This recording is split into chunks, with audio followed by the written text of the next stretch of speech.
माझी आमदारकी मिरवण्यासाठी नाही तर मतदारसंघातील दुर्लक्षित प्रश्न सोडवण्यासाठी मानसिंग खोराटे यांचं वक्तव्य.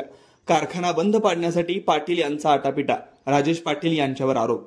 कारखाना बंद पाडण्यासाठी राजेश पाटील यांचे आटोकाट प्रयत्न सुरू आहेत. कारखाना चालवायला मिळाला नाही ही त्यांची पोटतिडीक आहे असा आरोप करीत माझी आमदारकी ही मिरवण्यासाठी नाही तर मतदारसंघातील प्रश्न सोडवण्यासाठी आहे असा दावा अथर्व दौलतचे चेअरमन मानसिंग खोराटे यांनी केलाय.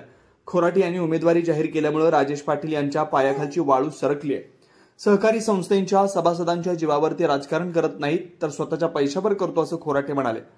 कित्येक वर्ष जिल्हा बँकेचे संचालक असणारे आमदार राजेश पाटील हे चेल्यांना पुढे करून शेतकऱ्यांचा आव्हान आणतायत असा आरोप करत दौलत कारखान्याला कधीही राजकारणाचा अड्डा बनू देणार नाही असा आत्मविश्वास व्यक्त करीत अपघाताने आमदार झालेल्या आमदारांनी आम्हाला राजकारण शिकू नये असा दमही त्यांनी भरलाय. ते कारवे तालुका चंदगड येथे आयोजित तोडणी ओढणी कामगारांच्या मेळाव्यात बोलत होते. प्रास्ताविक अश्रू लाड यांनी केला. यावेळी एफआरपी वरून शेतकऱ्यांची डोकी भडकवण्याचे प्रयत्न सुरू आहेत. कारखान्याच्या डबघाईला कारणीभूत कोण ते जनता जाणते. खोराटे विधानसभेला उभे राहिले नाही तर त्यांना पुणे मुंबई गोवा या ठिकाणी नोकरीसाठी असणाऱ्या सुज्ञ तरुणांनी मतदारसंघाचा आश्वासक चेहरा म्हणून पुढे केलाय असं मत अॅडव्होकेट संतोष माळवीकर यांनी व्यक्त केलं.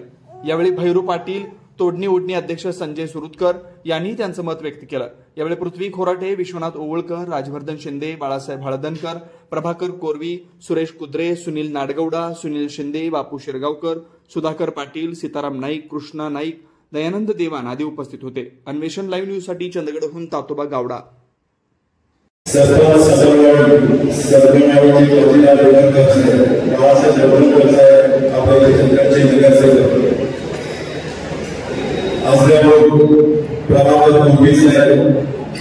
आपले सामाजिक कार्यकर्ते मनसू शिंदे साहेब, विश्वनाथ ओवळकर साहेब,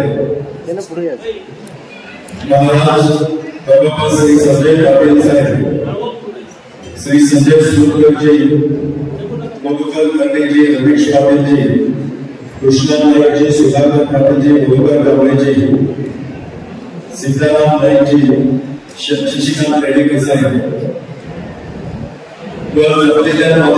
तमाम शेतकरी कोटी बांधव भगिनी मित्रांनो,